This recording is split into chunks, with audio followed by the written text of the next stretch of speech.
This program is brought to you by Suffolk University. Please visit us on the web at www.suffolk.edu. For participating in this century-old program to advance free speech and an informed citizenry through public discussion. Tonight, our panel on modern Islam features two esteemed experts, Mr. Bilal Kaleem and Dr. Zuhdi Jasser. Mona El-Tahawi is stuck in the United Kingdom and unfortunately will not be joining us tonight. The Fort Hall Forum appreciates our generous sponsors in the Boston community, including, among others, the Lowell Institute, the Massachusetts Cultural Council, and our partners at Suffolk University, which serves as the forum's home base. We also thank all of our members, whose generosity makes this free public event possible. If you're not already a member, please consider stopping by the information booth that you passed on the way in and joining up. It's your support that keeps the forum alive, independent, and free to the public. This event, like many of our programs, is being recorded right here by our friend Sam and will be available as a webcast on the WGBH Forum network. If you're sharing a comment or a question, please use the microphone, not only so you'll be heard, but so that what you say is captured for posterity. And please understand that by speaking, you are giving the Fort Hall Forum permission for us to record you. Lastly, if you wouldn't mind, please everyone take a minute and turn off your cell phones if they're not already off. There you go. Over the last 20 years, the topic of Islamic faith and culture has increasingly occupied the forefront of American thought as we continue to have a military presence in the Middle East. With a national security policy that is focused on extremist activity, we have yet to discover the true nature of American Muslim communities and how their religion and politics intertwine. The experts here tonight offer us a rich, informative background on Muslim issues and their relationship with democracy in the 21st century. I am delighted and honored to introduce our moderator for the evening, Dr. Jim Carroll, Distinguished Scholar in Residence at Suffolk University. Dr. Carroll received his bachelor's and master's degrees from St. Paul's College, the Paulist Fathers Seminary in Washington, D.C. After studying poetry at the University of Minnesota and working as a community organizer in Washington and New York, he was ordained into the priesthood. The Paulists and Cardinal Cushing assigned Dr. Carroll to Boston University, where he served as Catholic chaplain from 1969 to 1974. During those years, he published numerous books on religious subjects and had a weekly column in the National Catholic Reporter, which earned him awards from the Catholic Press Association and other organizations. Dr. Carroll remained active in the anti-war movement until the Vietnam War ended. He left the priesthood to become a writer and has since published 9 novels, an award-winning memoir, and a weekly op-ed column for the Boston Globe. Jim Carroll is a fellow of the American Academy of Arts and Sciences and serves on its Committee for International Security Studies. He is a member of the Council of Penn New England, and he served 4 years as its chair. He has been a Shorenstein Fellow at the Kennedy School of Government at Harvard University and a Fellow at the Center for the Study of Values in Public Life at the Harvard Divinity School. Jim Carroll is also a trustee of the Boston Public Library and a member of the advisory board of the International Center for Ethics, Justice, and Public Life at Brandeis University. And now, as I turn the microphone over to him, please help me welcome Dr. Jim Carroll.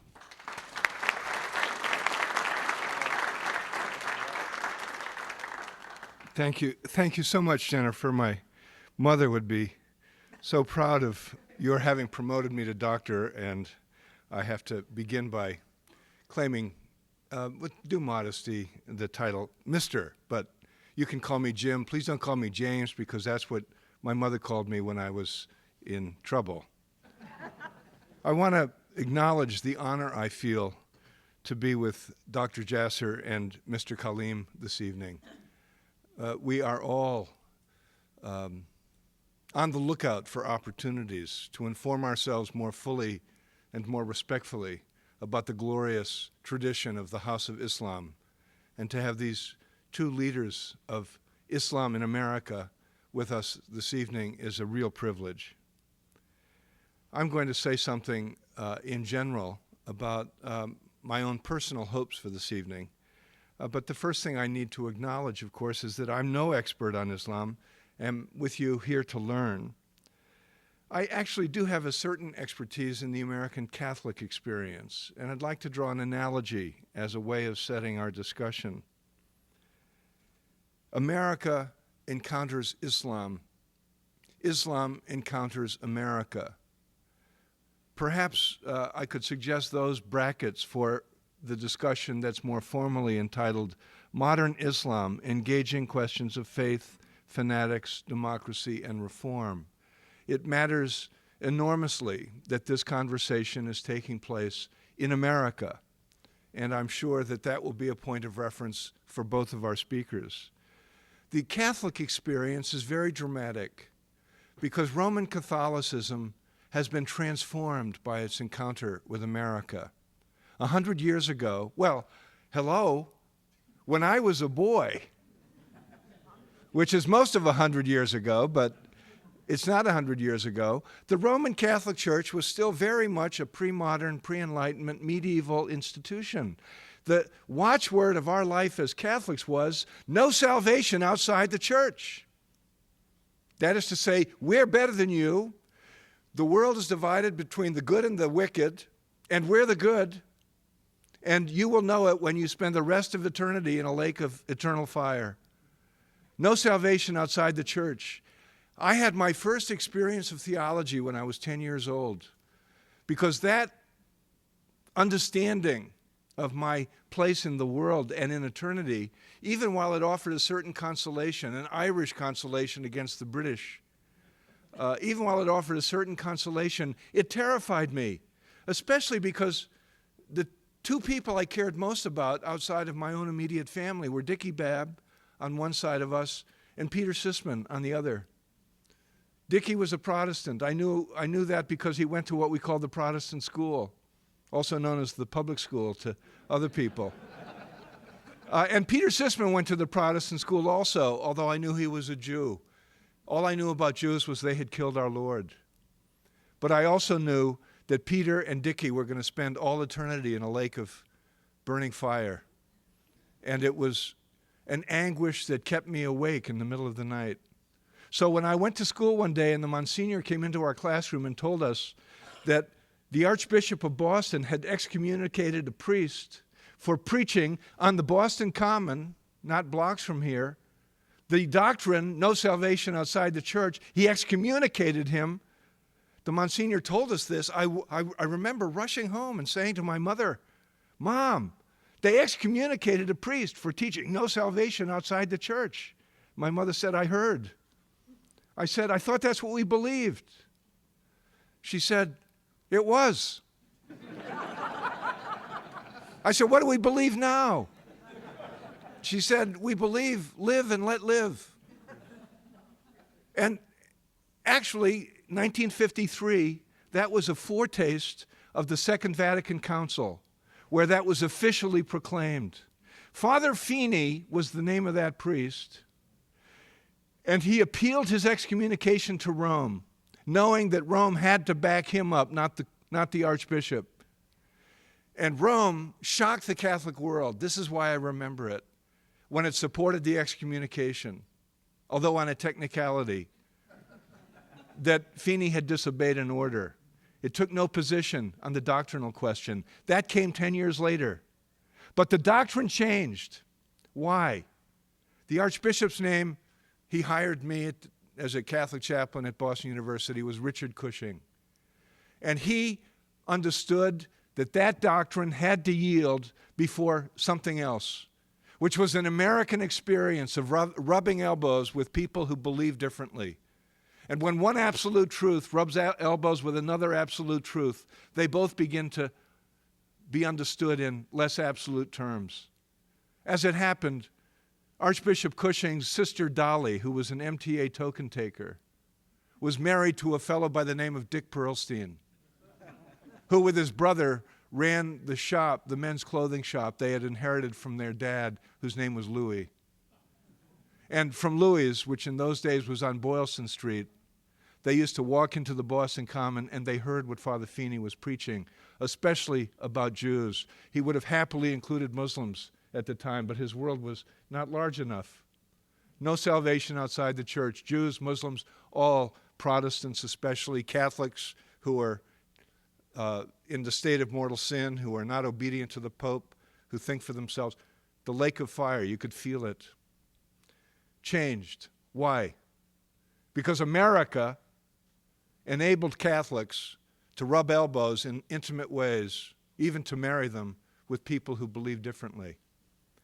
Americanism was the name of the heresy that the Catholic Church condemned in 1901. And the main principles of Americanism, freedom of press, primacy of conscience, pluralism, the idea that each person was responsible to God for doing what they thought was right, informed by the community, but primacy of conscience. These ideas, a heresy called Americanism, were affirmed as central Catholic doctrine by the Second Vatican Council, one of whose leaders was Cardinal Cushing. America changed the Catholic Church, and there are profound ways in which the Catholic Church, embodied in the Americanist John F. Kennedy, has had a profound impact on the United States of America. Two, a magnificent, fruitful dialogue encounter. America encounters Islam. Islam encounters America. It's happening. What is happening? That's our question. And we have two people wonderfully qualified as people who love this country and who represent the best of the tradition of Islam. Two people who are prepared to engage this question with us this evening. And it's my privilege to say a word of introduction about each.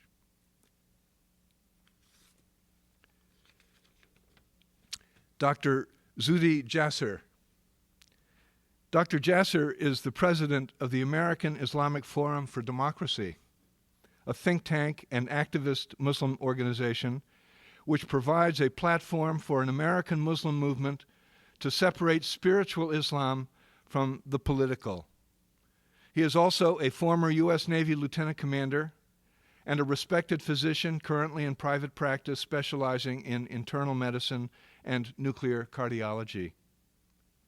Dr. Jasser has been active in a number of interfaith efforts in Arizona, including founding the Children of Abraham, a Jewish-Muslim dialogue group. He also has been an advisor on Islamic affairs to the U.S. Embassy in the Netherlands. The Center for Security Policy honored him as a defender of the home front. The Phoenix office of the FBI presented him with the 2007 Directors Community Leadership Award. Dr. Jasser was recently featured in the films The Third Jihad and Islam versus Islamists. He is a regular columnist and contributing editor for FamilySecurityMatters.org. He appears frequently on the Fox News Channel and CNN and has been published in the National Review, the Arizona Republic, Middle East Quarterly, the Dallas Morning News, the Washington Times, and BeliefNet.com. M. Bilal Kaleem. Bilal Kaleem is the executive director of the Muslim American Society of Boston. The Muslim American Society of Boston, the largest Muslim organization in New England, operates the newly completed $16 million Islamic Society of Boston Cultural Center. Mr. Kaleem received his Bachelor's of Engineering and Master's of Engineering from MIT and is currently pursuing graduate study in sociology and religion at Boston University with some coursework at the Harvard Kennedy School of Government. His focus is Muslim civic engagement.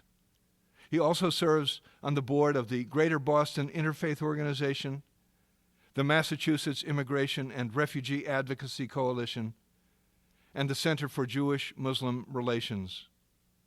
He has also served as a mentor of the Somali Development Center, serving youth from Somalia.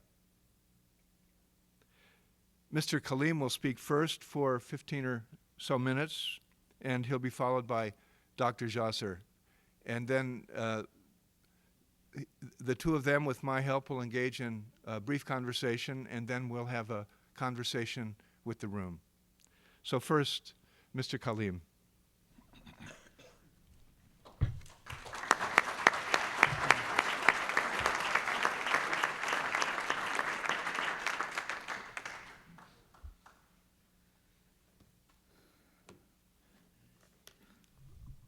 Assalamu alaikum. Peace be upon you and good evening, everyone. I assume these are parting gifts for us. I don't want to knock them over. I'll put it down here. Thank you for that introduction, James, though I was, sorry, I didn't mean to call you James. The thing that happens whenever you tell somebody not to do something, it's the one thing that sticks in their mind, and then they mix it up. So, but I was happy enough to continue hearing you speak with that rousing story. But picking up from the jumping off point where you laid off about Islam encountering America and America encountering Islam, what I thought to do in my prepared remarks is actually that the most helpful thing, given the short amount of time that we have for the prepared remarks, is just to kind of jump into something very specific, a case study, if you will, of something that I've been working on, given my experience more as a practitioner in developing a paradigm for Muslim minorities engaging in pluralism, engaging in democratic plural societies with specific reference to America. And I'll explain why that and how and so forth, but just to put that as how I thought it best to understand or engage that question of Islam encountering America and America encountering Islam. And then I think the broader discussion will allow us to touch on questions outside that specific presentation. As everybody has been witness to it, over the last 40 years, the number of Muslims in America has mushroomed. Though just on a side note, this idea of Islam encountering America and America encountering Islam, I mean, actually Muslims have been part of America since the beginning. Some historians even trace it to whether North African Muslim states had contact with Native Americans before the European presence in the New World. But even putting that aside, if we look at slavery, most of the slaves were taken from West Africa. And in West Africa, by historians' estimates, the percentage of slaves who came over who were Muslim were anywhere from 15 to 40%. So if you pick a number in there, it's still a high percentage, even at the lowest end. But of course, the experience of slavery, that was the first encounter of Islam encountering America. And that experience didn't leave that much of a remnant of Islam. But then you find a lot of first proto-Islamic movements and then more orthodox Islamic movements starting in the early 20th century, including the Nation of Islam, and then their transition to Orthodox Islam and so forth. But most recently, in terms of a noticeable substantive minority, it's been over the last 40 years. And American Muslims, in fact, are expected by many estimates to surpass American Jews in numbers within the next 30 years or so. And at the same time, the events of the last decade have raised the question of how these fast-growing Muslim communities will integrate into American and other democracies. And one well-worn path, certainly in America, is that of civic and political participation. And I imagine the Catholic Church's change over time also had to do with civic and political participation. But for such participation to occur on a broad community scale, the day-to-day Muslim community activists, leaders, and volunteers, in my estimation, will need to have access to a discourse that is accessible to the average Muslim person, understandable and accessible, and at the same time compelling Islamically. Thus, I find it important to consider how Muslim community activists and leaders might articulate a faith-based paradigm for Muslim engagement in American democracy in particular, but in plural democracies in general. So my experience is that I come at Islam and democracy from a practitioner's perspective.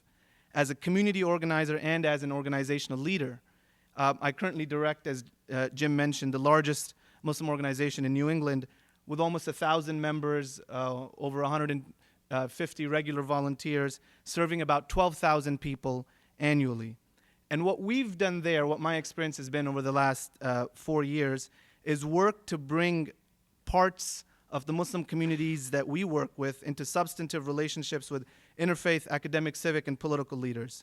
We've also substantively involved a number of Muslim communities in issues ranging from Massachusetts healthcare reform to opposing the state income tax abolition effort, to taking on, now beginning to take on rather, with the Greater Boston Interfaith Organization and others, usurious lending practices and fees and so forth, and then also anti-discrimination and hate crime issues. And then we've also run major civic engagement initiatives such as the Voting is Power campaign, which was covered in the front page by the Boston Globe, numerous candidate forums, things like that. But what we're working on now is our largest community organizing campaign to date, working with over 25 Massachusetts Muslim institutions to do house meetings, community meetings, to survey issues of concern, which are then being prioritized in the community meetings and will culminate in a 1,000-person action with Governor Deval Patrick at the Cultural Center, engaging him around those issues as our current sitting governor. So that, I thought it important to share a little bit about that background to kind of give you the framing of the context of my experience, and then to say that in doing that work, in order to successfully engage hundreds and even thousands of Muslims in that work, it has been critical for me to draw, and for our organization to draw on Islamic texts to talk about democracy and to frame and motivate civic and political involvement. And that has perhaps been, in my experience, one of the biggest features of the American experience of Islam, that it forces you to then look at your text critically and say, well, what is it that will, that helps resolve our experience here? And then so my master's research as well has accordingly focused on articulating an Islamic text-based paradigm for Muslim minorities engaging in plural democratic societies. And what I thought to do tonight is brief. It's a long thesis, but just to give a couple of the key or the main principles of that paradigm. And that paradigm is drawn principally on the Quranic chapter called the chapter of Joseph, or Surat Yusuf. And that's interesting because people might be wondering, well, first, as a side note, for those who may not already have known, Muslims take all the different prophets of the Old Testament and as well as the New Testament, Jesus and so forth, as being prophets from God as well, with the theological difference of, around the divinity of Jesus and so forth. So why the chapter on Joseph then? Well, Islamic jurisprudence holds the example of prophets other than Muhammad, peace be upon him, to be normative as long as there's no counter-instruction from the Prophet Muhammad. Thus, you'll often find Muslim activists, leaders, scholars regularly making didactic reference to past prophets. This is what so-and-so prophet taught, this is what we do, so on and so forth. So when the Quranic Joseph, considered by Muslims as the Muslim of his time, seeks a position in the government of the Egyptian king, which, and I'll explain this later, which happened to be a plural society where he is a Muslim minority, where he seeks a position as the minister over the storehouses, or minister of treasury, if you will, or Ben Bernanke's position, if you want to call it the Fed. He demonstrates a balance between maintaining a private discourse on faith, which he does with his prison companions, which I'll explain, while partaking in public life as a citizen of the land, in fact, as a public leader, all while being a faithful religious minority. And then not only that, this chapter, on Joseph, is given special prominence in the Quran because, as scholars describe it, it's the only full story of a prophetic figure given from beginning to end in the Quran. And it's highlighted by God himself describing it in the Quran as the most excellent of stories, ahsan al-qasas. And the Quran is actually in addition to having commandments and so forth, it's actually the thing that it has the most is stories. In fact, in many ways similar to the Old Testament. Now, out of all these stories, God is quoted to have picked this one as saying this is the most excellent of stories, and continues on to say that in it are signs and lessons for those who seek. And so it's a very compellingly powerful source a place to source a paradigm out of for the Muslim community. So what is this paradigm in brief? I'm just going to touch on 7 key principles in terms of what has been most relevant for us in creating a paradigm for Muslim involvement in democracy and pluralism and so forth. So the first paradigm principle, principle 1, is that pluralism and diversity are divinely purposeful. And if you look at one of the verses in the Quran, and when it describes and it speaks to mankind, actually, it says, "O mankind, we have created you into nations and tribes, from one man and one woman, and made you into nations and tribes, so that you may come to," and here is the word of interest. The word in Arabic is lita'arafu, and which is commonly translated in English as "so that you may come to know one another." Now, if any of you have studied Arabic, that root form of that word ta'arafu is arafa. And so if you were to translate arafa, it means to come to know one another. Now, ta'arafu is a type of, and I think Hebrew perhaps has this type of analog, I'm not sure in terms of the different forms of the verb. But that form, ta'arafu, is something called the mutually intensive form for the sake of a larger benefit. So what it implies is that the root word of getting to know each other, take that action, and then engage two parties in it in a mutual way, in a deep and ongoing relationship for some third purpose. And it's, to me, it's a side comment, it's a fascinating thing that these forms evolved to have such, specific connotations, and you could take any verb and stick it into that form and it'll take on that, that meaning. So, but basically that verb there is indicating that the purpose of creating this diversity is that you would be in relationship with each other in a deep and ongoing way for a larger beneficial purpose. And so this is here, a very celebration of pluralism as divinely purposeful. And then, I actually had more examples or verses from that, but I'll stick to getting to the other principles. So it's articulating, well, just to cap off there, it's articulating a purpose of diversity that goes far beyond tolerance or even appreciation, but rather calling for interaction, for cooperation, and so forth. Now, paradigm principle 2 is that the goal of Muslims engaging in a civic democratic process and doing public good is to contribute, not to convert. Now, how do we get that from the chapter on Joseph?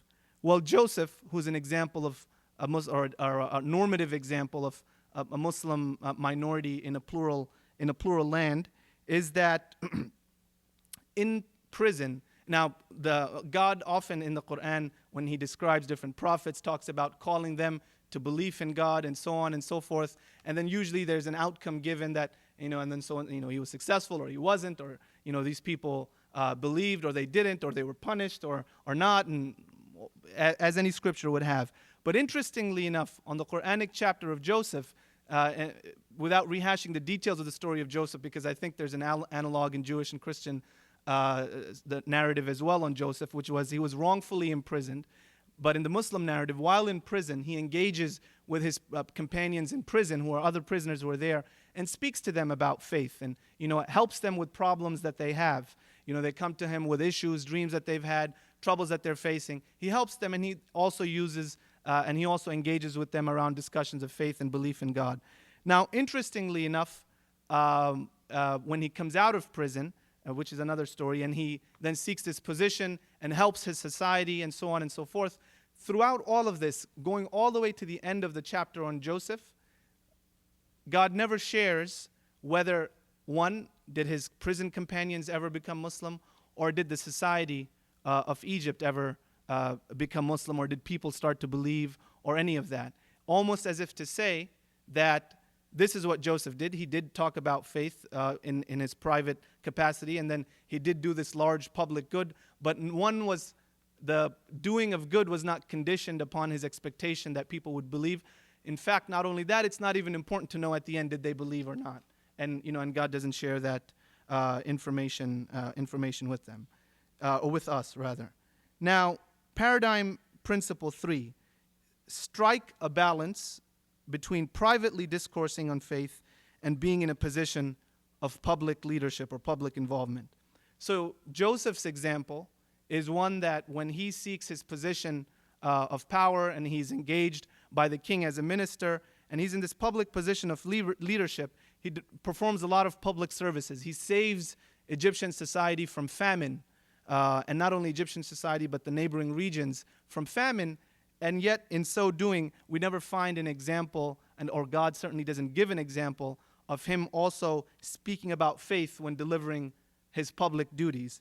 But God does at the same time show that Joseph did indeed put a premium, valued sharing with others about faith when engaging in his private capacity. For example, when he was talking with his prison companions, and in any number of things like that.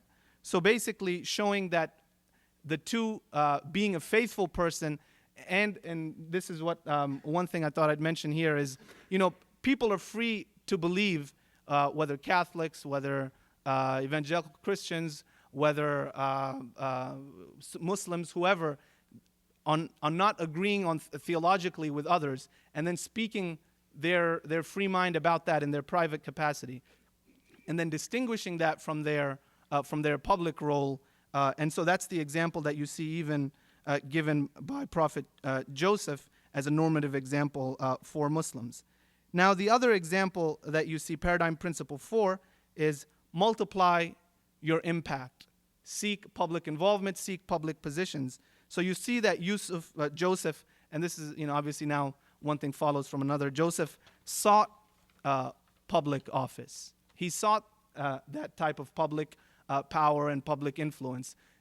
When he was given the opportunity to interpret the dream of the king of the seven, the king had a dream of 7 starving cows, I believe it was, perhaps, someone can correct me, feeding on 7 full cows and so on and so forth. And the king was perplexed, and then he interpreted that dream for him, and then he sought a position of power after he gained the confidence of others that, hey, I'm someone, he says, as the Quran quotes him, I'm trustworthy, I'm knowledgeable, basically trying to earn that position based on capability, saying that you should appoint me given that I am trustworthy, or given that I'm knowledgeable around managing the treasury or the storehouses of the land, as he puts it, and so on and so forth. So he seeks that position.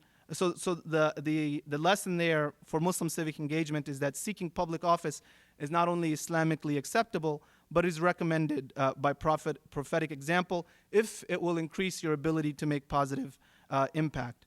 Now, the other thing that you find there is that going beyond that, the role that Joseph seeks in his society, in his land, is not just for him to seek a position of power in order to do good and so forth, but even a larger patriotic purpose, which is that he seeks to have Egypt, or historic Egypt, the kingdom of Egypt at that time, play a role in serving the region around it. Because the Quranic narrative of Joseph has that when Joseph gets into power, and then this entire region goes into famine, even beyond Egypt, but reaching out to the other parts of the region, then caravans and trading delegations and others come, and Egypt helps save the entire region from falling into drought and famine. So you find that his role is one of trying to contribute to make Egypt, despite it being a plural democratic society, that one can say to him that, look, this is not your country, you're just a minority here and so forth. But his role is one of helping his country play a role in serving and bettering the entire region. And so by analogy today, the proper Muslim minority, Muslims as a minority as part of the civic democratic experience, is that we would want America to be that similar source of justice and in the world, and wanting that type of role and success for the country. Now the last, actually I missed one principle, and then we'll go to the last. The next is that he civically engaged in spite of injustices faced in order to mend injustice. So Joseph was wrongfully imprisoned, and then he seeks his release through whatever means he has available. He appeals to the king's wine server, and he's unsuccessful there. He appeals to another individual, and he's unsuccessful. But yet, despite that, even in his oppressed situation, he finds opportunities for good works while being in prison. And at the same time, he never tries to avail himself of means to get out of his situation that would compromise his Islamic ethics. And at the same time, when he comes out, his effort is to mend that injustice. So simply because there is injustice, so there's no reason whether whether Muslims or any other minorities, if they were to experience part of their American experiences and have concerns of injustice, that doesn't justify any other type of action that would, one, compromise Islamic ethics, or two, compromise one's desire to engage in shaping that country to be better. And then the last principle, paradigm principle 7, is to support freedoms of thought and expression. So Joseph's own experience was shaped entirely by his ability, despite the shortcomings of his society, of being wrongfully imprisoned and so forth, was actually he had freedom of expression. I mean, when he was in prison, he was wrongfully imprisoned because he was seen to be a threat to the domestic order, social order, and so forth, but not because of what he was saying, but simply because of the potential scandal he had gotten, or the wife of one of the noblemen had sought to seduce him, and so on and so forth. And so in order to maintain that social order, he was put in prison. But even in prison, he had the opportunity to speak his mind freely, and so he engaged people about faith and about any number of things. And then even when he came out and he was a public leader, we learn in another chapter in the Quran that even then, when he spoke his mind in his private capacity, he had the freedom to do so, even when he was a public figure. And how do we know that? There's a chapter in Arabic, it's called Ghafir, which in Arabic means, I believe, the forgiver. In that, when we move fast forward to the Pharaonic age, in the time of the Pharaoh and Moses, when that story is told in the Quran, what happens is, as Moses is speaking to the Pharaoh and telling him to believe in God, what happens is that it says, the Quran described it as one of the people from the family of the Pharaoh who was hiding his faith in Moses and in God, speaks up and he says, do you not remember ages ago when Joseph also spoke to us, or spoke to society, mentioned to others about faith and so on and so forth. And yet we find that there were no negative consequences for that. So in the time of the kingdom of Egypt, before the Pharaonic age of Egypt, Joseph in that society had that freedom of expression. And so that is something that he benefited from. And indeed, that in the Quran you find celebrated in other places as well, whether it's verses that say things like there's no compulsion in religion, or the very specific Quranic instruction to the Prophet Muhammad, peace be upon him, by God, that had your Lord willed, and this is a quote from the Quran, saying to the Prophet Muhammad that had your Lord willed, everyone on earth would have believed. Do you then force people to become believers? Sort of asking a rhetorical question that if God wished to have done it, he would have done it. Then it's no place for you to force people, and so on and so forth. So this, was Joseph's experience, certainly, and then you also find it in other places as well. Now, so these different principles of the paradigm provide a very powerful paradigm for me as a practitioner, and certainly I've found in working in our organization, when we frame a lot of the work that we're doing, whether it's in any type of civic engagement or democracy, not that you necessarily require a framing, but when you do frame it, you have a powerful ability to engage people, and then engage people in thinking about their tradition in what is currently in some ways a uniquely American way, but in my hope and indeed in my expectation would not be uniquely American for long. Thank you.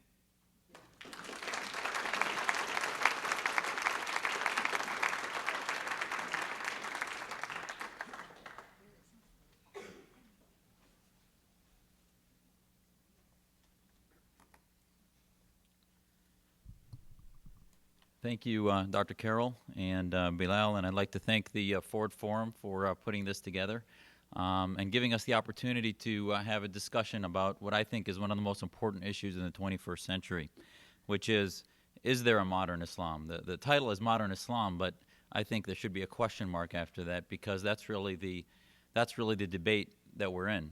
And I was attracted to come and speak to you because if you look at the premise of the Ford Forum, the Ford Hall Forum, it's about free speech. It's about the ability to engage one another. And I think one of the paradigms that's been confused in this debate or in this discussion has been that somehow because Muslims are a minority, it's like looking at an aquarium. You sort of see them and you admire them and you try to lift them up and be positive, but yet there's no, somehow the discussion is Muslims versus non-Muslims.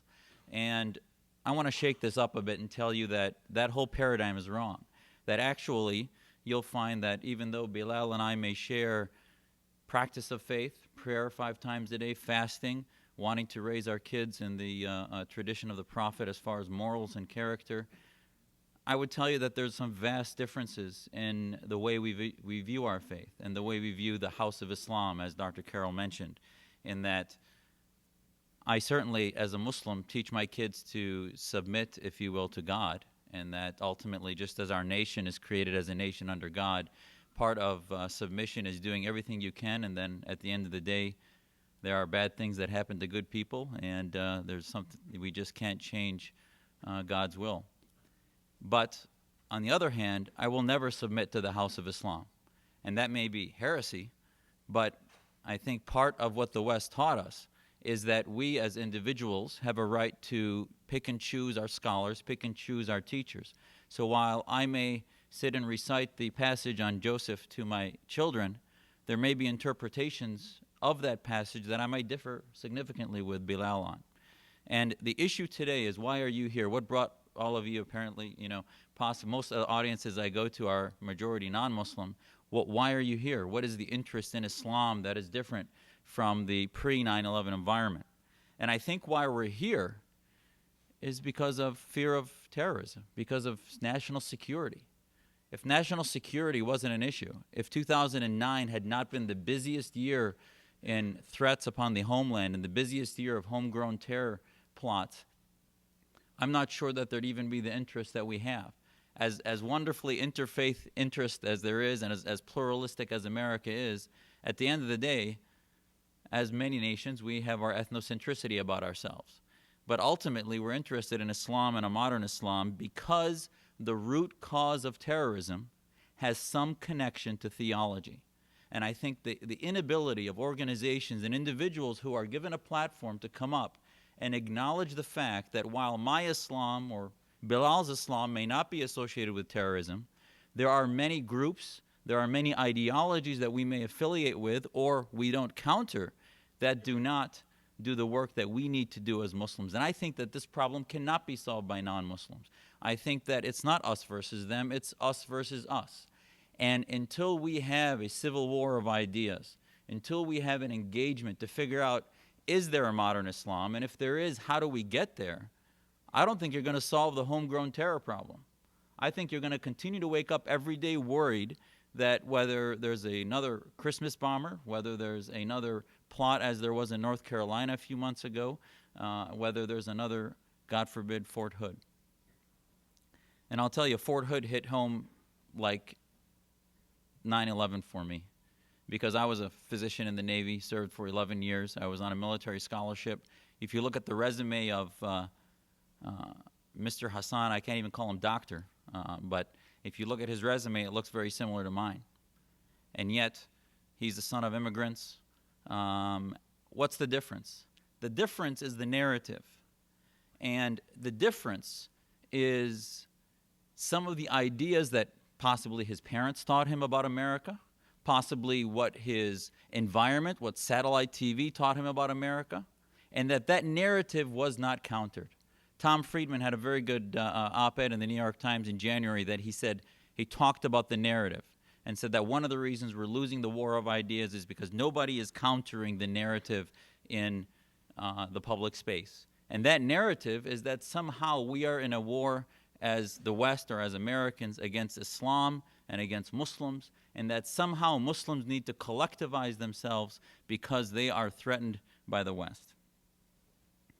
And I'll tell you, as wonderful as Bilal's story was, if you look back to some of the theological disagreements that we have within our community, when I talk about diversity, I'm not talking about Jewish, Muslim, Christian, Buddhist, Hindu.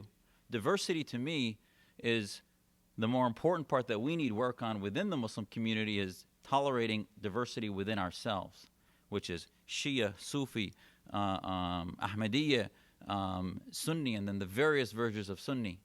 Because what happens is you have people stand up and say, this is the interpretation of this story, it's a beautiful story, and they ignore the other passages that are interpreted very differently that become fuel for a war against the West, fuel for a belief that somehow clerics should be leaders.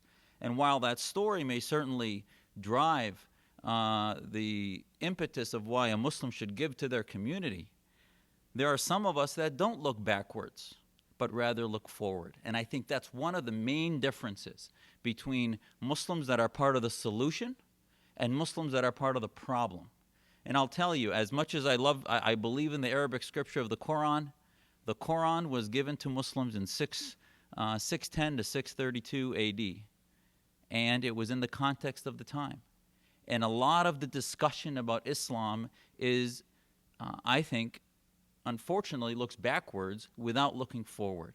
And a lot of the radicalism that comes from Islamist groups or those that believe in a militant political Islam comes from the fact that they want to bring everything back to the way it was in the 7th century. And they even talk about the caliphs after the Prophet as the rightly guided caliphs, which were influenced by the Prophet, as being an example of a utopian society. Well, I'll tell you, at the time they may have been somewhat modern, but compared to the America that my parents came to, I would never want to live under the first, second, third, or fourth caliph compared to the United States of America.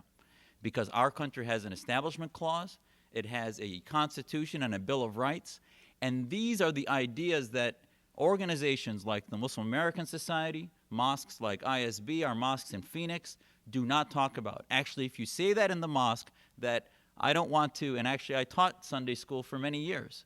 And when I started to talk to the kids about these things, all of a sudden a very moderate community started to view me as a heretic, even though as far as the spectrum of Islam goes, I'm actually very conservative and orthodox in my practice.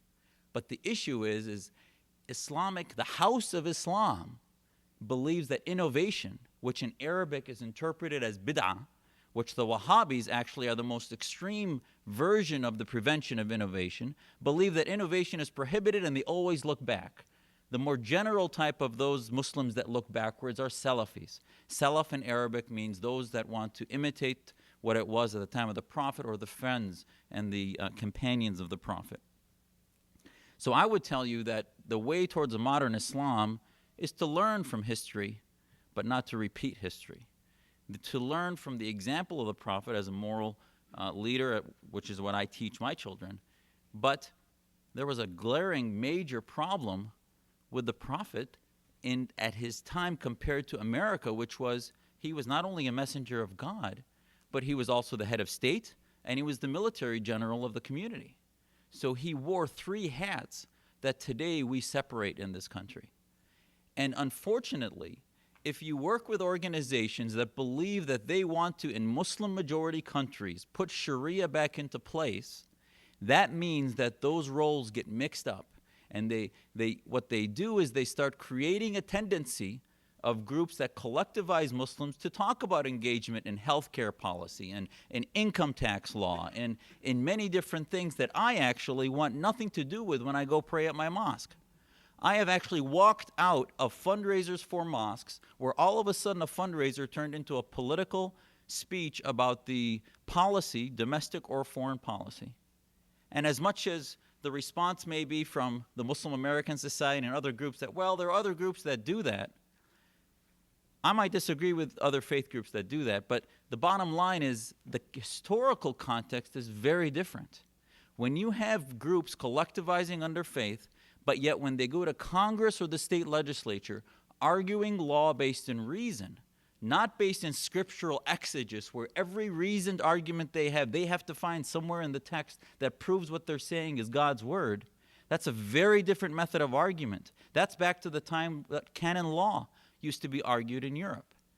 And the contextualization of where Islamic jurisprudence is today is where canon law was in Europe in the 16th and 17th century. So basically, it is us versus us. The clerics are teaching youth that Western society, secular society, is a-religious, is atheistic. Al Jazeera and all these other medias, the Muslim channels and others that are driven by brotherhood-type groups, or ikhwani groups, as we say in Arabic, are basically teaching Muslims that the only way to a pure and righteous life is through one that's sanitized by clerics and approved by imams like Yusuf Qaradawi and other imams that are preachers that have tens of millions of Muslims listening to them, that actually have very many immoral things that they teach the kids. At the same time, they teach them some very deep intellectual discussions of Scripture. And what happens is that mixture is a volatile reaction. And what happens is when they excuse terrorism one place and they say, well, we don't believe in terror in America, but Israel is okay, or Iraq is okay because they're occupied. That type of exception becomes corruption. There's no moral principles that have exceptions. It's either right or wrong. Suicide cannot have an exception. It's either right or wrong. But yet, many of the mentors of Muslims in the West, such as Qaradawi, such as Jamal Badawi, who I believe has a seat on your board, and others, these are Muslims who have exceptions. They say, well, we don't believe in beating of women, but as long as you leave your elbow close to your arm and you don't swing, it's okay. I mean, this is medieval nonsense. But yet, this is actually the way scriptures are being interpreted. And when Muslims are given the platform to represent Islamic ideas, and they squander it, they squander the bandwidth by talking about victimology, giving stories about suffering of somebody under a king, and somehow that becomes an analogy that we compare to this country, I don't see the analogy. And the problem is that I think Muslims in many ways, especially those in leadership positions in America, are in denial. And if they're not in denial, they are squandering the opportunities they have to begin to bring Islam into modernity. I believe the faith can easily be brought into modernity, and I think that you can take any text that is based on God's word and interpret it in a way that brings it to the 21st century. And you can take passages that talk about war, that talk about battle, and say that these had a context at that time, but now our context for conflict globally is based on the government that we give our citizenship to, and no longer do we believe in jihad as a concept. But what happens is you have apologists that try to reinterpret jihad and say, well, it means struggle internally, it doesn't mean holy war, and all this kind of stuff, when in fact, globally it's been branded as holy war, whether they want to interpret it that way or not. It does mean internal struggle, but it has other meanings too. But the bottom line is the reason that term is archaic is because the rules for defining jihad are based upon the premise of the Islamic State. And unless they can begin to set aside the Islamic State, there's no way you could live in a society as a minority without being a hypocrite. Now, they would tell you that as a minority, we follow the laws of the land. Well, imagine that there's a minority living in the West that says that as long as we're a minority, we follow the laws of the land, but if we're a majority, we're going to do a bait and switch on you and change the Constitution to Sharia and change the law to something else because now we have the majority. So this is where youth get confused. And this is where there's an underlying insidious supremacism to Sharia. Now, not all Sharia, there's personal Sharia that guides the way I pray, the way I wash my arms in fasting and my prepare. There's personal Sharia that I don't think is a threat to anybody. But public and governmental Sharia that gets involved and that violates our Establishment Clause is a major threat. And I think you'll find that the majority of Muslims came to this country because they wanted to escape that. And I want to bring you back to my personal story. My family left Syria because the fascist, secular thugs of Syria had destroyed the nation. There was no longer any freedom. Assad had wiped out numbers of towns, and many of the intellectuals had just left. And my family my grandfather had been educated in London, as had my father, and they had an affinity for the West. And my dad wanted to get his medical training in the West, in America. And I was raised believing that I could be more Muslim in this country that had complete freedom to wear or dress or pray out as we want versus so-called Muslim majority countries. Now, the Islamists, those that believe in political Islam, will tell you that, well, that's because there are monarchs and secular fascists running most of the governments. Well, in Iran or in the Taliban or in Saudi, where you have the Wahhabis running the place, there are Islamists running the place. And it's certainly not freedom and liberty. And I think what has been missing is that modern Islam has not evolved because the third path, that third option, has not been available to them. In the Middle East or in the Muslim majority world, it's been a choice between secular fascism of Nasser, Mubarak, Assad, Saddam Hussein, and others, and the Islamism of radical Islamists like Hamas and Iran and the Wahhabis. There's not been an understanding of the Enlightenment process that the West went through. And I'll tell you that that's the root cause of terrorism, is that there hasn't been a third option, and that the underground, the irrigation process of the ideas in the Middle East has been missing. There hasn't been a laboratory available. And that's why I think that America is the place for the solution for modern Islam. These debates that we have amongst ourselves cannot be had in the Middle East. And when they do have them, it becomes a blip in time. You see a green revolution in Iran, you see the Cedar Revolution, where people finally start to get a voice, but then it disappears at the boots of the police. And one day it's the Islamists winning, and the next year it's the secular fascists. But what's happening in America is this debate's been very difficult to have because political correctness has dominated the discussion. And all of a sudden the word Islam is being stricken from the Pentagon's document on what happened in Fort Hood. And Muslims that come to speak give you long stories about the beauty of Islam and how misguided you are, and you really don't get any sense about where reform needs to happen. And I'll tell you that my narrative is that my family, we built mosques in Wisconsin, in Arkansas, and now one in Arizona. Now, they're not $16 million mosques because they were self-funded from this country. They were based on small $300,000, $400,000 mosques. But those humble mosques meant a lot more to us than money that would come from overseas that actually is gotten from the blood of innocent civilians in those countries and then comes over here to try to influence the West.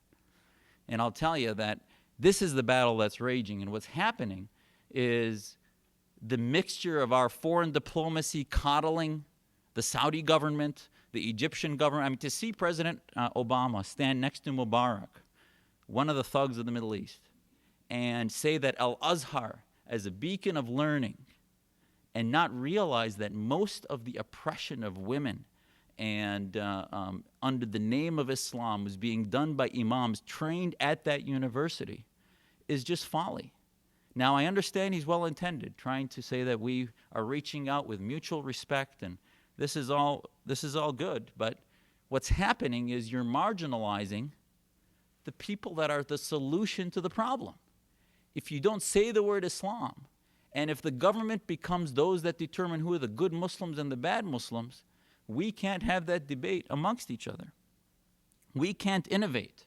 And when we innovate, we are told, and it's interesting, you'll find in Islamic history so far that science and medical science has had a rich history of innovation. But political science, art, music, philosophy has had a very poor history since the 13th and 14th century. And you'll find that that's the same time in which religious innovation stopped, and ijtihad, which in Arabic means critical review of scripture, stopped. And I would caution you that often we get into this game where we want to say, well, there's association with this group and that group. I think associations are important to know who they apologize for and who they don't. But they'll change hats overnight and the association means less. What you need to look at is their ideology. So I'll tell you, as far as I'm concerned, when a mosque starts preaching political science and civic activism and Sharia law, I get very concerned, and we either try to change it or we go to a different mosque. But if they talk about the separation of mosque and state, I think they'd be part of the solution. And I think you also need to look for, what is a modern Islam? I think a modern Islam is one led by Muslims that have moral courage to not make exceptions or tell Muslims what they want to hear, but tell them the fact that there are no excuses for there are no excuses for terrorism. It's interesting, Tariq Ramadan, who just did a victory tour around the United States and is continuing to travel around the United States, was recently asked about Imam Awlaki, the radical imam out of Yemen who drove Nidal Hassan to do what he did. And his response, I'm listening to him thinking, wow, this is sort of the rock star of Western Islam, the grandson of the Muslim Brotherhood founder, by the way. And he hasn't used his platform to reject the ideas of political Islam. When asked about Awlaki, he said, well, you have to realize I wasn't let into the United States, and that could have really, made me estranged to the West, and I'm paraphrasing. And basically, almost it was as if a reap what you sow mentality had happened because America had pushed Awlaki away from us and to the Middle East. And I think true leaders would actually say that he's corrupt, he has hijacked our faith for a political movement that's barbaric, and that he should be targeted and either captured and used as a tool to find out where his al-Qaeda connections are, and that assassination would not be wrong because we are in a state of war.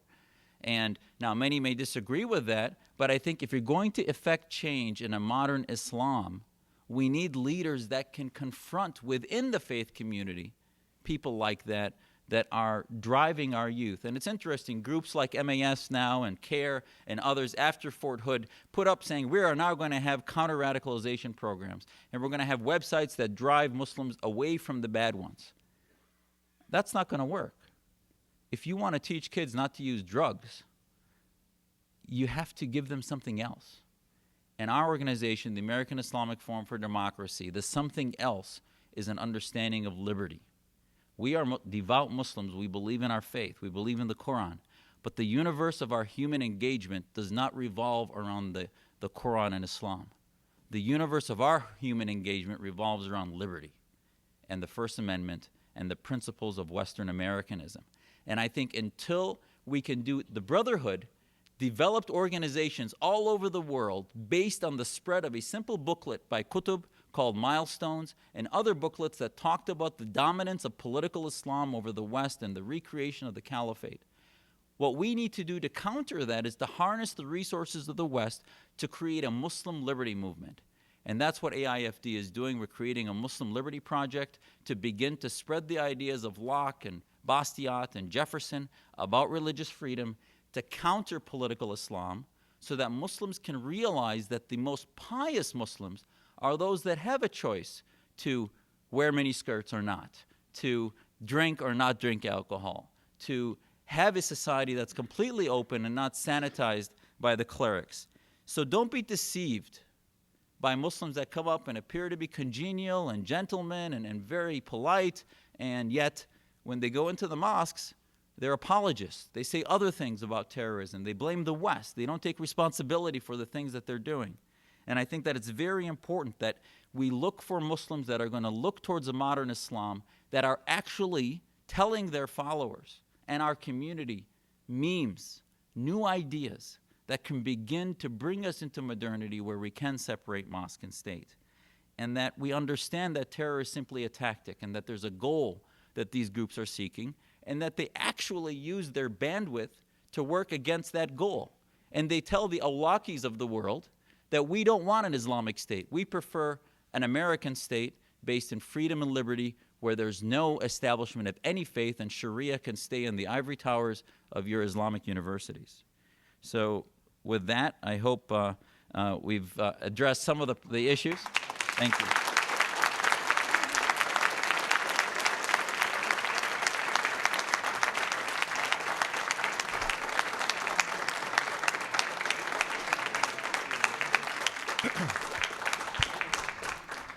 Well, I'll take my prerogative as moderator. Can you hear all right? Can you hear this? To put a question to each of our speakers and then open it up for a few minutes. First of all,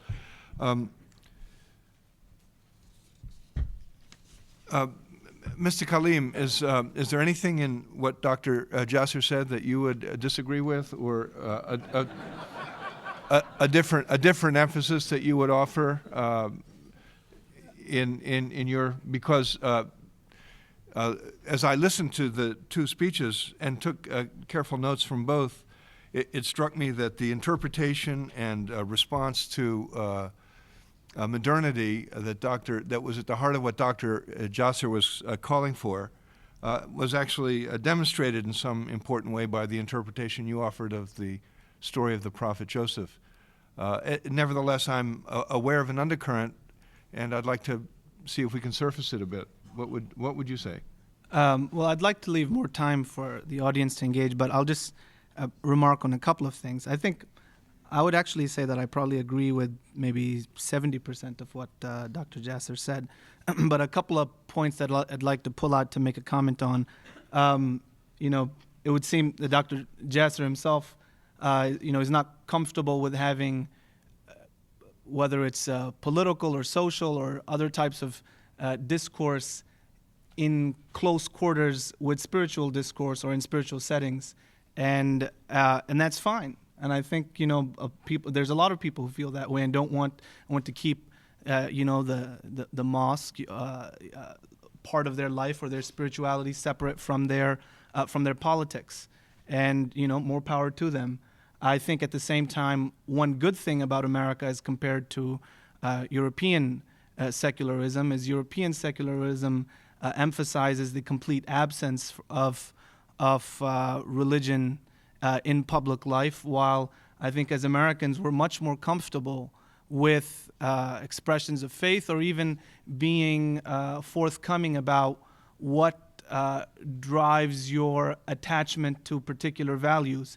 And while many of us certainly here in Massachusetts might find a lot to take issue with, for example, the Christian right and what types of politics it informs, but I would be wary of going down the path of saying that interpreting the Establishment Clause to mean that we should be preventing expressions of faith in the public sphere, or preventing people from being comfortable in expressing that their views on social justice issues or politics are arrived at from faith, or feeling that a church or a mosque or a synagogue that preaches on social justice issues or political issues is somehow creating a pool of radicals by doing that. What's the role of Sharia, if I may ask a question? My point is about Sharia. In a Muslim majority society, where should Sharia be in government? That's one of the things where I agree with you. I think that there should never be a coming together of powers, military, political, and legislative. I think those, and religious. I mean, the political, legislative arm, within them there should be separation. I think we've actually arrived upon a very wonderful system of checks and balances here in the U.S. I'd like to see that exported to Muslim majority, not exported. I'd like to see that evolve in Muslim majority countries. I'd like to, and I get the most hesitant, or not hesitant, fearful when I hear about experiments with implementing Sharia, whether by the Taliban, or whether by Pakistan, or whether by Iran, or whether by now the government references in the constitution to Islam in Iraq, and so forth. Because I've seen what one person's conception of what Sharia should be, if it's within the same. Now, people who are in these Muslim majority countries, and when they're campaigning on whatever platform, if their platform arrives out of faith, if their platforms arrives out of some other place, all of it should be welcome, but none of it should be imposed upon by any religious establishment or clergy. So there I agree with you about Sharia. But I think preaching is a different thing. Let me just suggest a different context, and forgive my Christian-centered point of reference again, but it will help me if, Dr. Jasser, you would elaborate your powerfully made point about the insistence you're making between the private spiritual world and the public world where you really don't want to see, as I understand you, spiritual principles imposed on the public realm or defining the public realm. And my simple question is, what do you make of the powerful use that Martin Luther King and the Civil Rights Movement made of Christian theological references as points of liberation for African Americans, as an example? Oh, well, that's a good question, and I think we have to be careful not to be ahistorical, meaning that there are certain principles, whether it's fighting hate, genocide, or other profound deviations in society in which faith groups need to come together. And that would not be wrong. That's not what I'm talking about. I'm talking about governmental processes becoming intertwined with scriptural exegesis. And this is where it's dangerous. And I think the civil rights movement could have happened without the churches being a tool for that. It was very helpful. Certainly Martin Luther King used that platform. It's not wrong for him. I may not have used that platform, but that's my own understanding of my own product. You know, maybe I'm biased because of what the Brotherhood and others have done to so many innocent people in the Middle East and elsewhere that I'm so estranged from the mixture of politics and religion. But the bottom line is that's ahistorical, because the Islamic mindset about the mixture of politics and religion is, you know, even the separation of powers concept that Bilal just gave you is a version of political Islam 3.0, where it's still built on the same infrastructure, where that infrastructure derives the Quran as the source of law, not a source of law.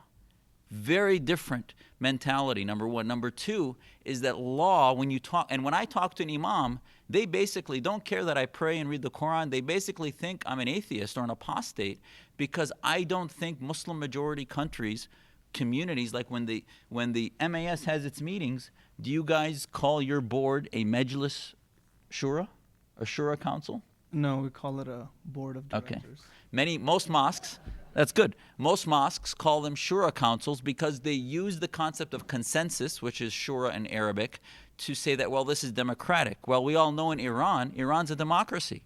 But what it is, it's a mobocracy in which 51% of the voters become the oppressors of the society. And that what the American experiment taught us is that minorities actually have rights that can trump the majority, and that the legal system protects their rights at the expense of what the majority may rule. Why? Because at the end of the day, the Supreme Court is the final decider. And the Supreme Court's decisions are based on reason, not based on priests sitting together and saying that, well, the Bible doesn't conflict with this law, so we're going to let it pass. That's a very different concept. Let me give you alcohol, for example. I don't drink. If you believe in Sharia, you would say that Muslim majority countries should outlaw alcohol. Malaysia, even considered a moderate country, recently arrested a lady because she was Muslim and drinking. Her ID says Muslim. She was drinking a beer in public and she was arrested. Well, this is absurd. I don't think it coincides with religion. And the answer to your question is that religion is only religion if you live in a laboratory where you can throw it away, decide you don't want to practice it, do what you want with it, because it's a choice. And Judgment Day to me as a Muslim only means something if I can reject wholly, God forbid, God and His Word, or if I accept it and then I've actually made a choice. And this is the part that Sharia advocates don't get. They want to create a sanitized society. They want to create a system of laws that basically says that this is God's kingdom and we are going to interpret Sharia in a consensus way, political Islam 3.0, with separation of powers, but still the source is the Quran and not common law and reason. Ladies and gentlemen, I welcome your questions and welcome especially succinct questions. Thank you. Two quick ones for Bilal.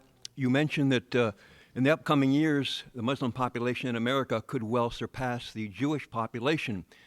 Is that something you look upon with joyful anticipation? And if so, why? And could you please comment on the activities of CARE, which was mentioned here previously? They seem to be always in combat with somebody, trying to have somebody shut down or thrown off the air or bringing lawsuits against people. Are you positively inclined towards them or not? Or how do you stand with CARE?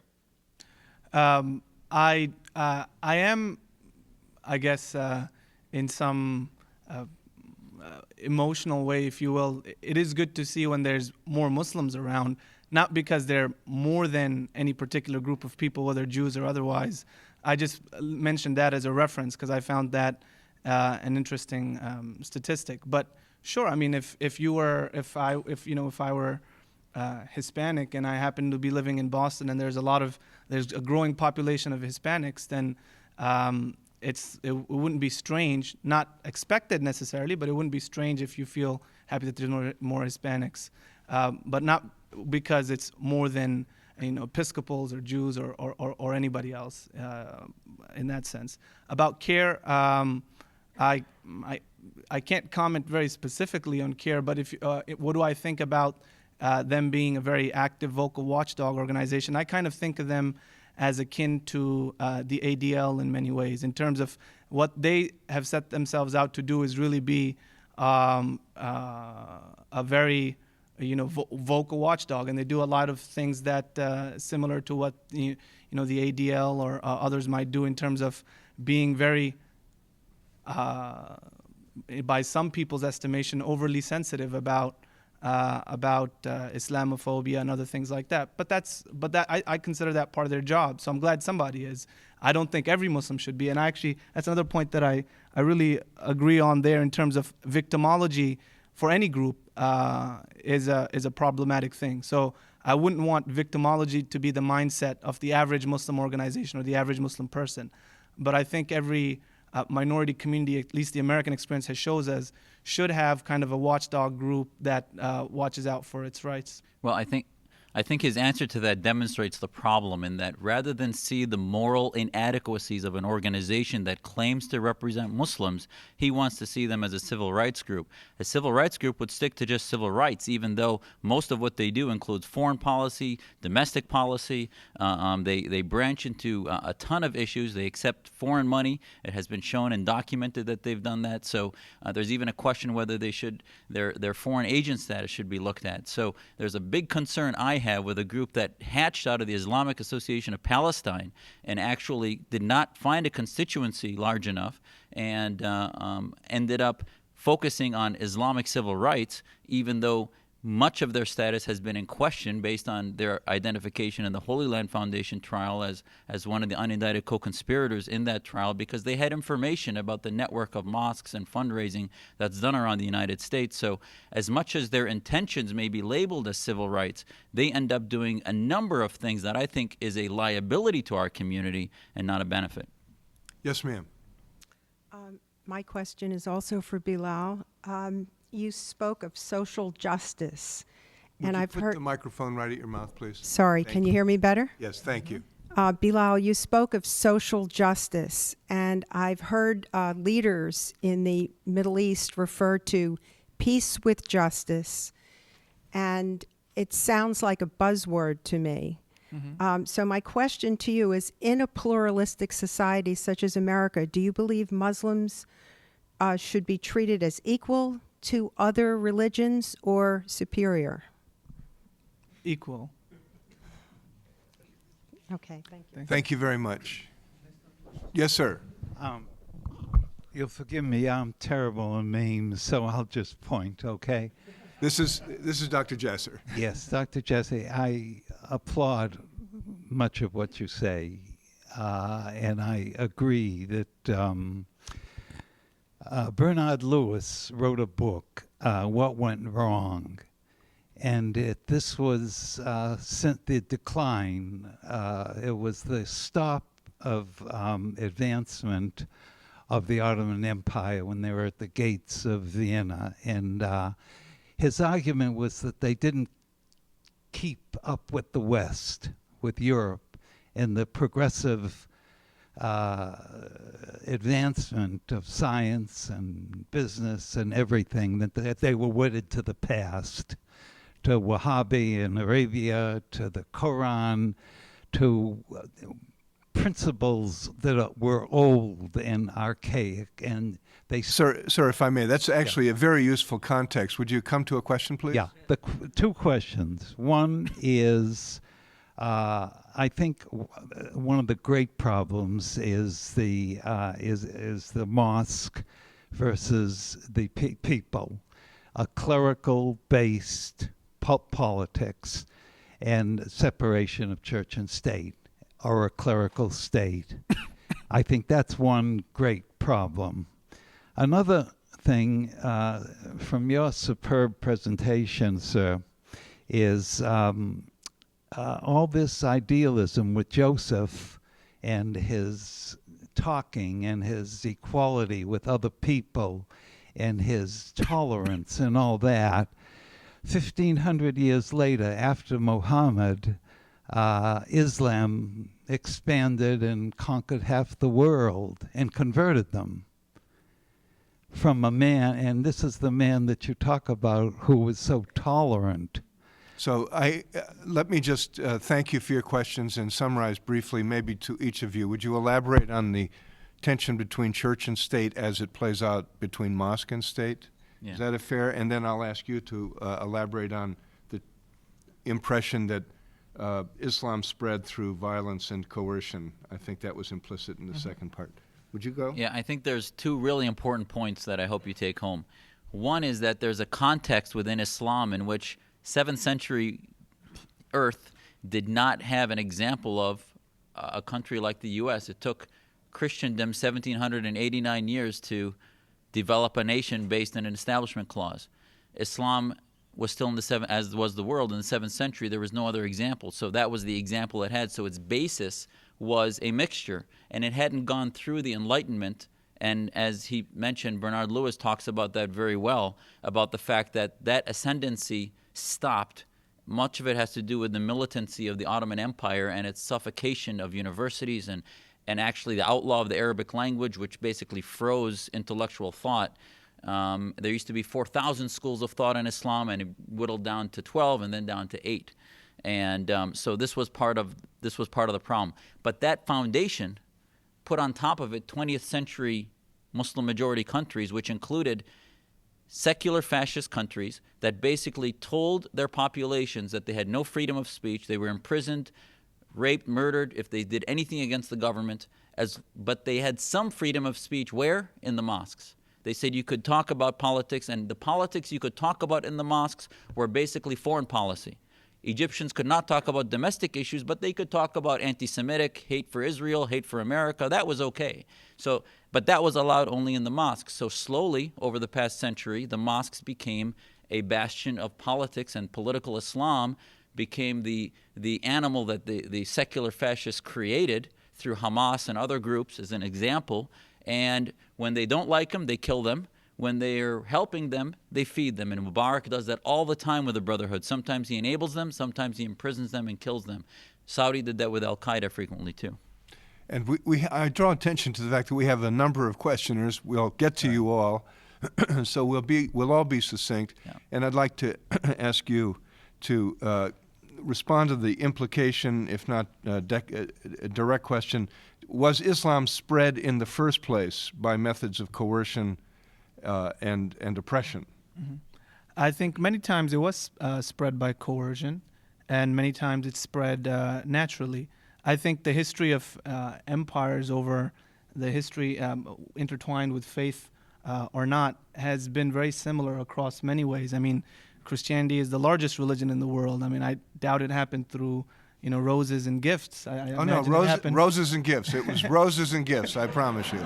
So I think by extension to go from there and say that then from there, for that reason, we should separate mosque and church. That's not what Mr. Jasser is saying, but I'm responding if that's the implication there. Right. But yeah, no, I don't think there's anything to hide as a historian when looking at Islam's expansion and find which parts were by conquest and coercion and which parts were by natural expansion. But we do have a lot of work to do. Christendom went through a reformation in which they disavowed actions like the Crusades. They disavowed militant spread of their faith.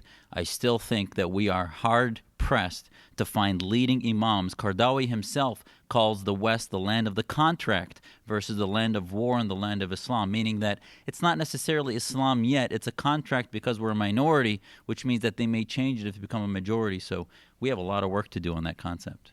And in the interest of making sure everyone gets a chance to address the speakers, I'm going to ask the next two questioners to come to the microphone in sequence, and we'll take the responses together. So, yes, sir, please. Okay, it's been a very one-sided discussion tonight. There are no Islamists here to represent their views, despite your sweeping prejudices against them.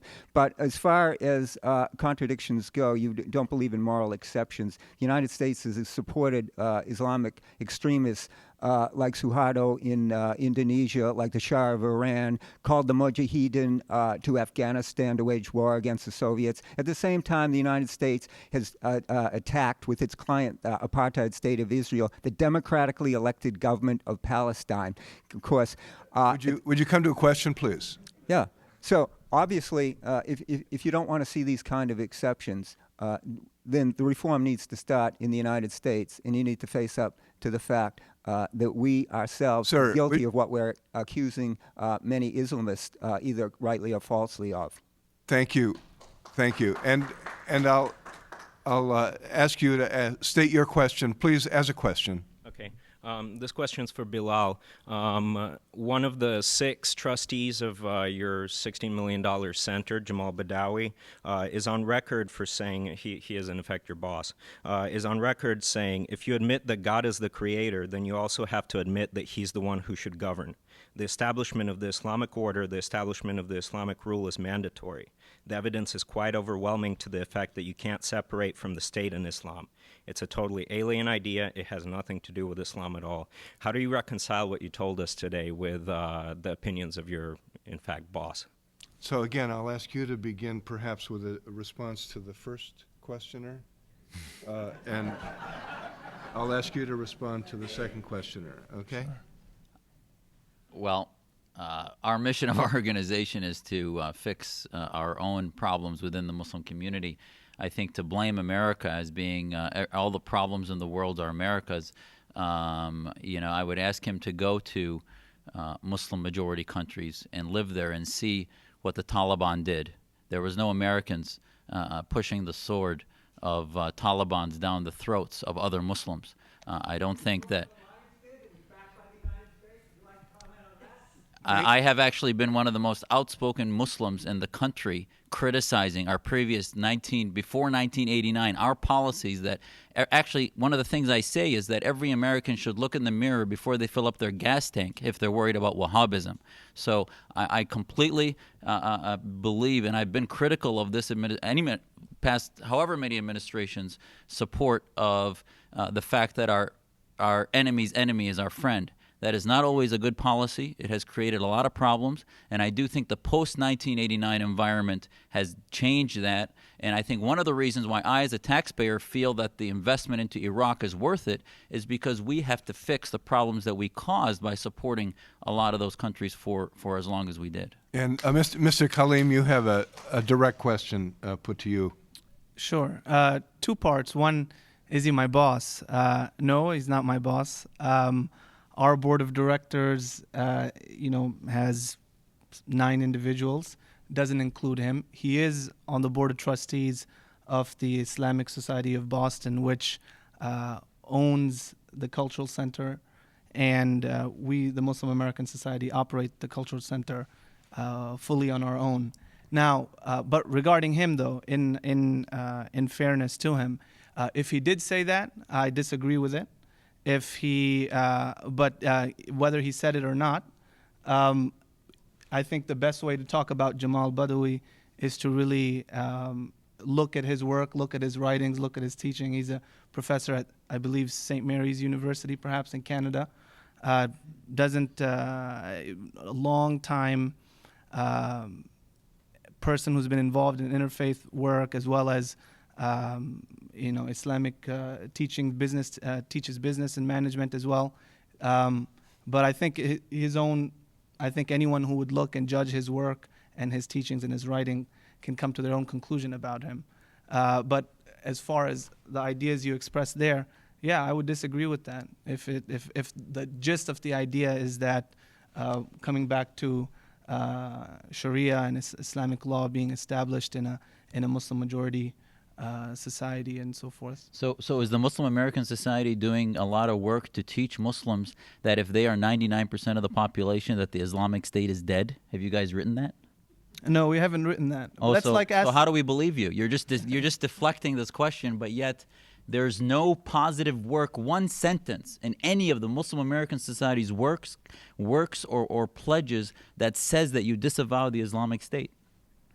I could write that for you if you'd like. Not for me. Well, not for me. It shows what you're working to do. Let me complete my thought. Let me complete my thought. You complete your thought, but then I want to come to the public. Yeah. Well, what I'd say is, what we focus on is Muslim civic engagement. So it's like asking an organization to do. So for example, the American Islamic Forum for Democracy. If I say, well, have you done work to actually, get out amongst lots of Muslims, youth, to engage them in ways to actually teach them the civic process so that they can, by practice and by example, feel a part of the civic process and see themselves at home and feel a stake in their country. And what are all the programs for that? You would say, and rightly so, that, well, what you're engaging in is as a think tank. It's to engage in this type of forum and discussion and share all of that. Well, what we're engaging with is all the work that I told you. For us to, expound upon, a non-expert practitioner like myself, to expound upon that in forums other than this, but to actually write something about it, I mean, it's not what we chartered ourselves. But Fair enough. And if I may I cite I'm one? going to ask two people to address succinct questions to our speaker. One analogy to the Islamist State: the Russian Tsar, the autocrat who legally had religious, secular, and control over the army. I believe we all know what happened to him. Thank you very much. No, and the question is, if you're a heretic, who declares you a heretic, and how are you punished under Islam? Okay, fair enough. Good, clear question. Second person, please. One sentence premise, one sentence question.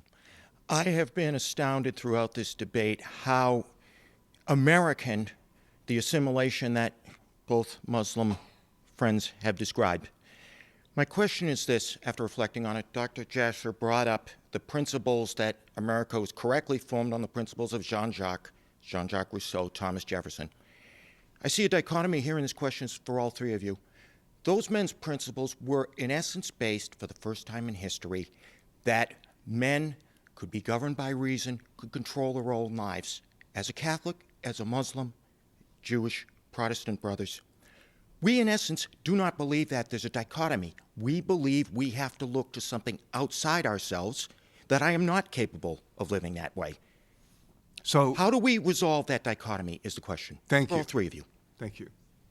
Either one can start off. Can you explain the last? Well, I think that the question I heard embedded, the question I heard embedded in that is, what's the relationship to the transcendent in Islam? How does the move from reason, choices made based on reason, include an experience of or honoring of the transcendent? Is that fair enough? Close enough? Only to include that I'm saying that is the same concern for Christians. Yes, right. Yes. So. What was the question before that? And the question before that is how Heresy. How are you judged to be a heretic, and how are you punished? I think this is the thing that Muslim groups also are not doing enough work on is, for example, the concept of apostasy. Jamal Badawi, your Board of Trustees person, has in 2004 a statement on Islam Online, which is one of the Brotherhood's main portals out of Qatar, a statement that says that blasphemy should only be outlawed as it affects the cohesion of the Islamic State.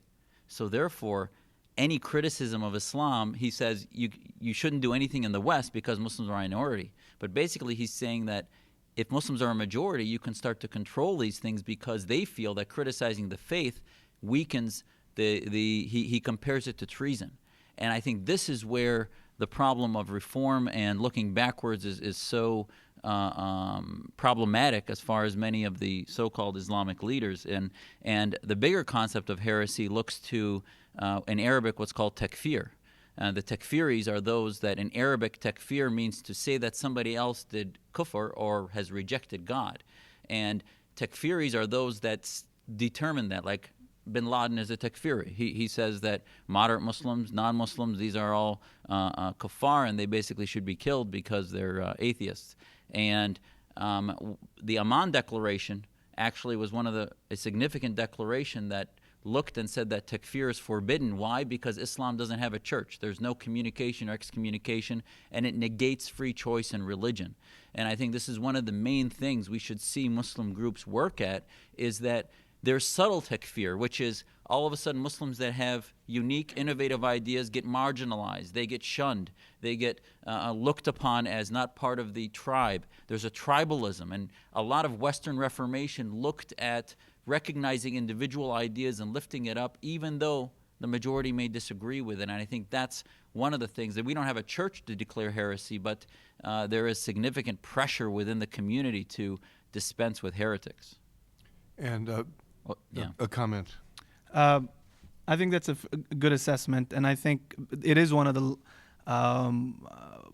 big problems that leads that radical groups do, this takfirism. And I think ideally no one should be declaring anyone a heretic.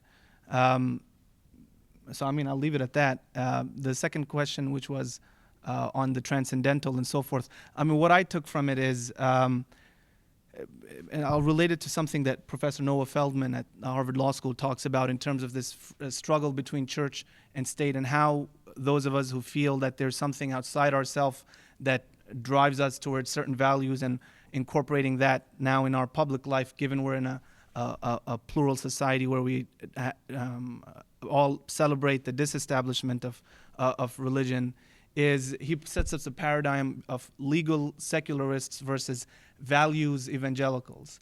And values evangelicals, legal secularists, are those who would prefer to have no discussion in the public sphere of religion, and think that that's the way to help create a public space that allows different entities to, or different faiths to coexist well.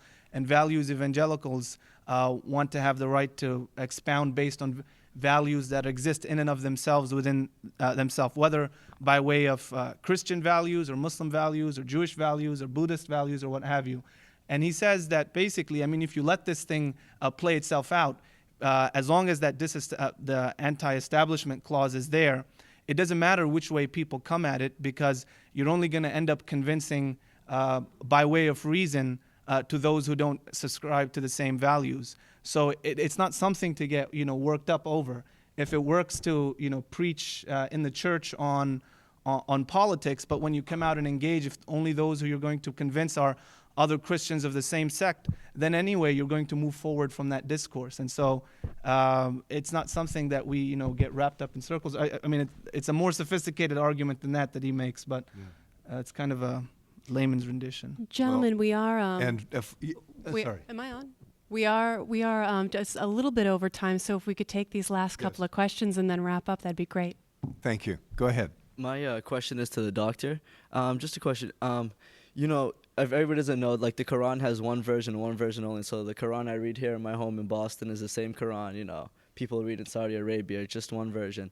And my question to the doctor is, why are you saying that the Quran is outdated? Is that fair? Because like many of inside the text it says many events would happen, and it was written so far back as you say, but yet those events have happened. So I don't think it would be fair to say that it was kind of outdated. And that's kind of what I got from your great speech. Thank you for your question. And madam, if you would make the last question, please.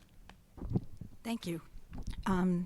Dr. Jasser, one of the things that you said that really resonated for me was the concept of choice in religion. I went to a religious school growing up, and I felt more Jewish when I went to a public high school and could choose to be Jewish in my values. On the other hand, I had friends who were Catholic, and I was very happy to learn. One of the I guess the question is, how can the non-Muslim community support tolerance and the debate within the Muslim community? Because I think you're right. In the end, it's a Muslim community issue. The person who spoke before me, the Quran would not be out of date. Devil's always in the details and the interpretation. And the part that has changed in Judaism, at least, is that the rabbis are all arguing about what it all means. What are the chances and what can be done to support that view of Islam and bringing it into the 21st century?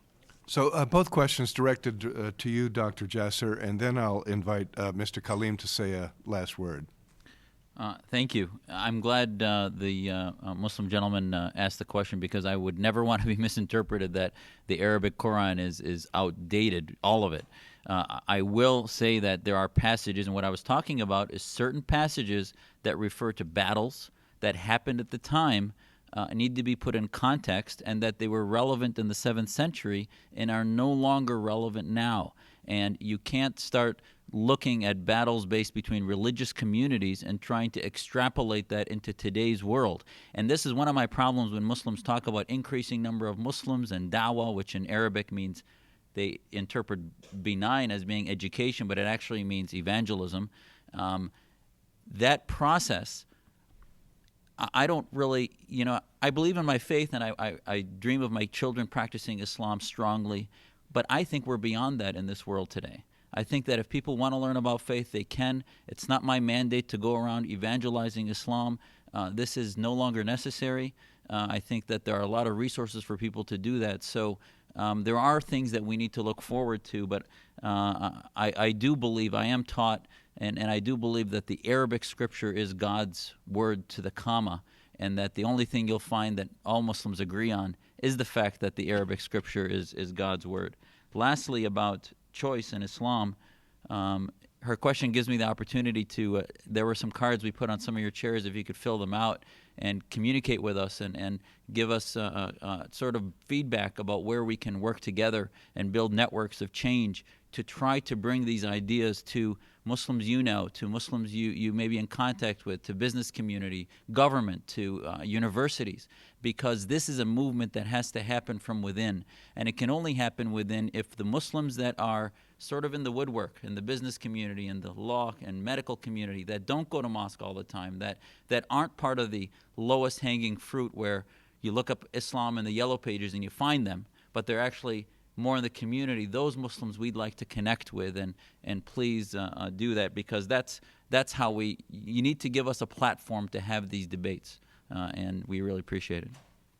And Mr. Kaleem, a last word from you. Well, first, I think forums like this are an excellent help, both for Muslims to begin to engage, because I think there are a shortage of forums where Muslims of varying opinions get and engage with each other in helpful ways that help each of them grow. So I think that's one helpful way to do things. And I think by way of comment on just the talk of the evening is that I would invite folks who are interested in learning more about Islam and democracy, about the very practical examples of what we're doing at our center and so forth, to come. It's an open community space, and you can come as you are and really see what we're about by direct engagement, as opposed to a lot of the back and forth that goes on about us by others. And the last comment to Dr. Jasser, yourself, and others is one of my biggest worries is that we try to cut off our, as they say, I hope I get the expression right, cut off your ear despite your nose type of thing, because a part of the undercurrent of today, it seems, is that perhaps you and I can't work together. My biggest fear would be is that if you and I can't work together because of worries about what we think are the implications of some things that are taken as buzzwords and what I may have said or what I think you may have said, then that's a much bigger problem, because I think I wouldn't have a problem with most of what you're saying despite the differences that we teased out here. And I think the problem that we have is that what we are against is much larger or much more clear. Now, whether you feel that our emphasis isn't directly taking that on, and I feel that you're neglecting actually engaging with the community and proactively doing something as opposed to always being against something. Regardless of that, I still feel we're trying to do in many ways a similar thing. So that's my kind of last observation on that.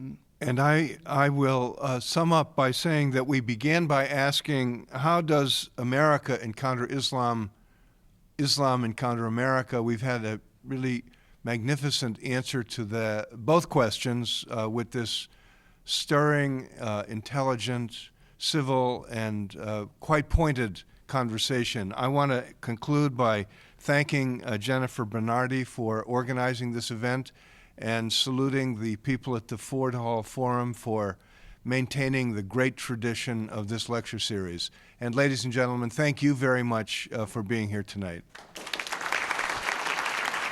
Thank you. Thank you, everybody, and thank you, Jim. Thank you all. If you're not a member already, please pick up an envelope on your way out or find us on the web at fordhallforum.org.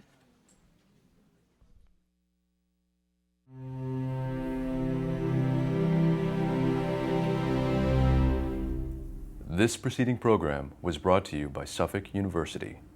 Please visit us on the web at www.suffolk.edu.